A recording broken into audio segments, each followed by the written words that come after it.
Sultan қаласы номер 67 гимназия 2 сынып оқушысы Сәмбек қызы Айша. Менің сынып жетекшім Валеева Алмагүл Оралбай қызым. Әкемнің аты Жанатбек, анамның аты Султанат, анам астаршы, әкем мұғалім. Біз көп балалы отбасымыз. Мен ішіндегі үшінші еркесімін. Мен сіздерге Абай Құнанбаев қыз өлеңін айтып берейін. Ақ киімді, денелі, ақ сақалды, соқыр мылқау танымас, тірі жанды, үсті басы ақ қырау, түсі суық, басқан жері сықырлап, келіп қалды. Дем алысы сұрық, аяз бен қар, кәрі ұйқыдан қыз келіп, әлек салды.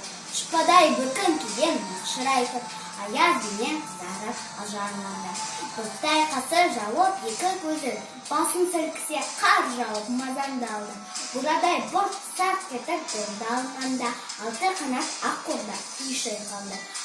Әуес көріп жүгірген жас балалар, беті қолы домбағап, ісік шалды. Шиден мен тон қабаттан келген малшы, бет қарауға шыдай алмай тез айналды.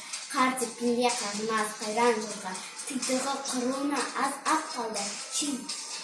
Қыспен бірге тұмсығым салды қасқыр, малшыларым қорқыны итке малы. Сонға малды жайып күзетінде, ұйқы өтірміз қайрат қылбыз қамалды. Ит жегенше қонды бай, қанай жесін құр жібер, мына антыған кәрі шалды.